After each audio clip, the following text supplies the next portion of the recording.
یہ کہانی ایک گاؤں مہاپور کی ہے جہاں ایک پرانی اور غیر آباد سی حویلی تھی۔ کسی زمانے میں یہ حویلی مہمانوں اور سیاحوں کی پناہ گاہ ہوا کرتی تھی، لیکن اس حویلی کو اس وقت سے بند کر دیا گیا جب سے کچھ لوگ پراسرار طرح سے غائب ہونے لگے۔ سنا تھا جو بھی اندر گیا آج تک لوٹ کے نہ آیا۔ کچھ معلوم نہ تھا کہ لوگ اندر جانے کے بعد کدھر غائب ہو جاتے ہیں۔ بہرحال لوگ اس حویلی کے بارے میں لوگوں نے الگ الگ کہانیاں بنا رکھی تھیں۔ کوئی کہتا تھا کسی چڑیل کا قبضہ ہے، کوئی کہتا تھا بدرو ہے، کوئی کہتا تھا بہت سے سیب کا سایہ ہے، کوئی کہتا تھا پراسرار حویلی لوگوں کو کھا جاتی ہے، لیکن سچ کسی کو بھی معلوم نہیں تھا۔ حویلی پہلے سے ہی بہت جگہ لے چکی تھی، جس کی وجہ سے آس پاس کے لوگ پریشان تھے۔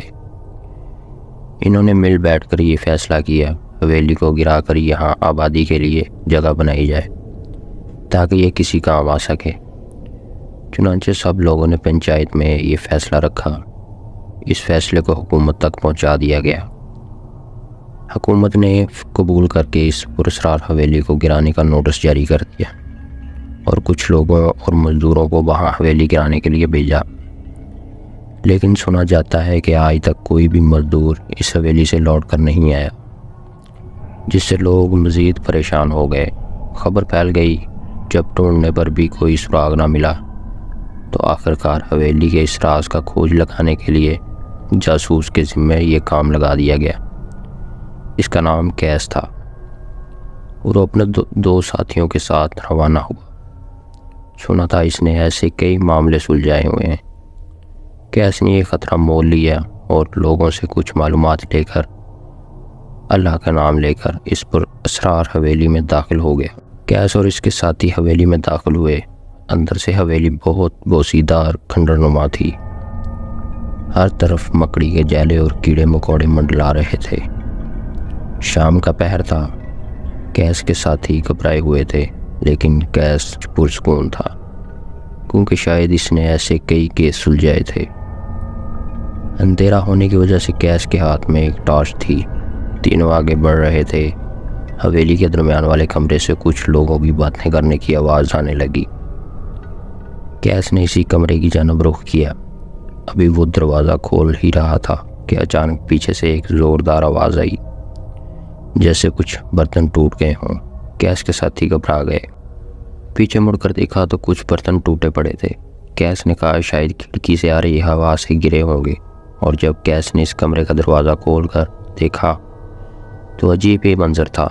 حویلی کا وہ کمرہ تھا تو بوسیدہ اور مکڑی کے جالوں سے بھرا ہوا، لیکن عجیب بات یہ تھی کہ وہ کمرہ کسی عورت کا معلوم ہوتا تھا، جس میں لال رنگ کا پھٹا ہوا دوپٹہ، ٹوٹے ہوئے جوتے اور ٹوٹا پھوٹا ہار سنگار کا سامان بکھرا ہوا تھا، اور یہ چیزیں پرانے وقتوں کی لگ رہی تھیں۔ حالانکہ حویلی کو بنے اتنا زیادہ عرصہ نہیں ہوا تھا، اور اس کمرے سے باہر اور باقی کمروں میں سامان کافی ماڈرن رکھا گیا تھا سوائے اس کمرے کے۔ کیس اور اس کے گھبرائے ہوئے ساتھی کمرے میں داخل ہوئے۔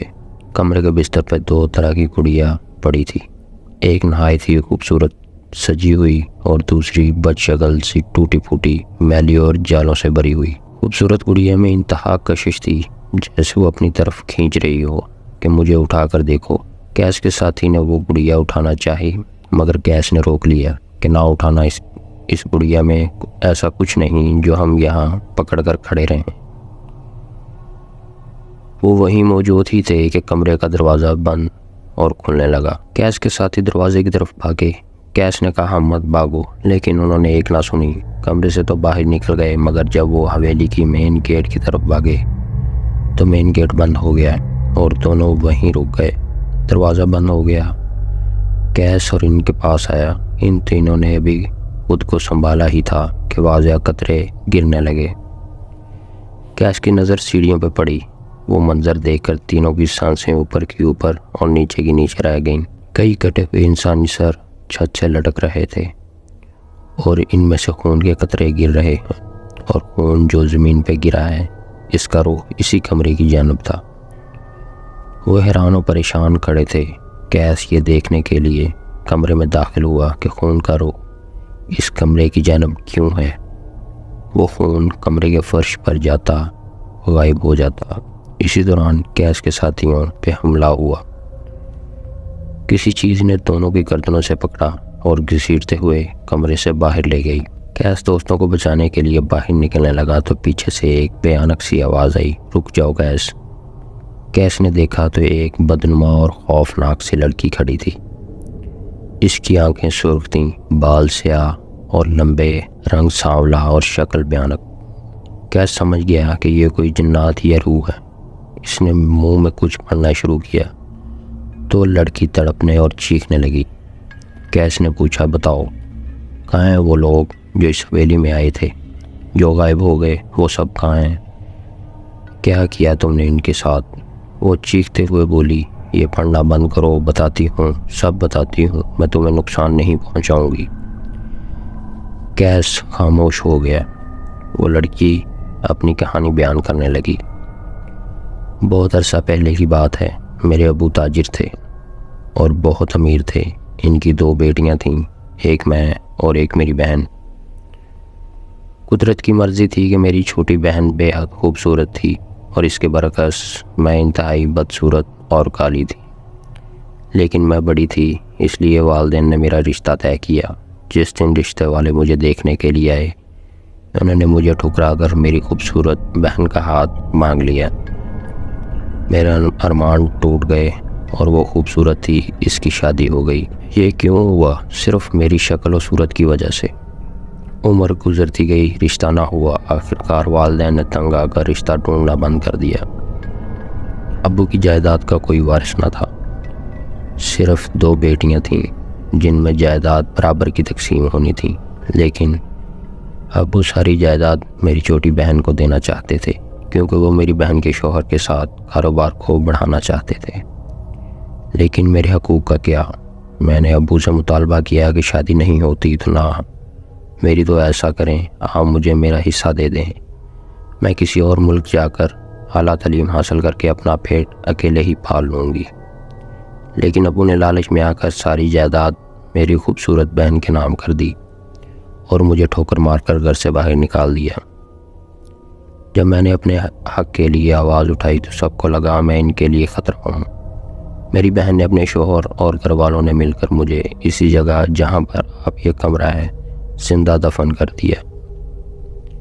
میری سانسیں چل رہی تھیں، میں چیخ رہی تھی، لیکن ان کو ترس نہ آیا، اور جہاں میری خبر تھی اس کے اوپر ہی یہ حویلی بنا دی گئی۔ ایسا آخر کیوں ہوا؟ اس لیے کہ میں بدصورت تھی تو مجھے جینے کا بھی حق نہیں تھا۔ یہ کہانی سن کر کیس کی آنکھیں بھی نم ہو گئیں۔ اس نے کہا، جتنی مذمت کی جائے کم ہے۔ لڑکی نے کہا، اور تب سے جو اس حویلی میں آتا تھا میں 2 گڑیاں رکھ دیتی تھی، ایک خوبصورت اور ایک بدصورت، اور جو بھی آیا سب نے خوبصورت گڑیا کو اٹھا کر دیکھا، جس سے مجھے غصہ آتا اور میں ان کو مار دیتی۔ لیکن تمہارا دل صاف ہے اور تم بہادر ہو، تمہیں صورت کی کشی نہیں کھینچتی، اور جو سر باہر لٹک رہے ہیں وہ انہی غائب ہوئے لوگوں کے ہیں۔ کیس نے کہا، خدارا یہ ظلم نہ کرو، بے گناہ لوگوں کی جان مت لو اور چلی جاؤ ہمیشہ کے لیے۔ اس نے کہا، میرے آس پاس رہ سکتے ہیں، سوائے اس کے کہ ہر جمعہ کو میری قبر پر سب لوگ مہندی اور ہار سنگار کا سامان رکھیں اور اگلے دن اٹھا لیں۔ میں بھی سج سنور کر خوبصورت دکھنا چاہتی تھی۔ شرط قبول کر لی گئی۔ حویلی کا راز سامنے آنے پر یہ سب حیران تھے۔ حویلی کو گرا کر آبادی قائم کر دی گئی اور لوگ نے کیس کی بہادری اور نیک دلی کو سراہا۔ دوستوں، کیسی لگی آپ کو آج کی کہانی؟ کمنٹ کر کے اپنی رائے کا اظہار ضرور کریں اور اپنے واقعات آپ بھی ہمارے ساتھ شیئر کریں۔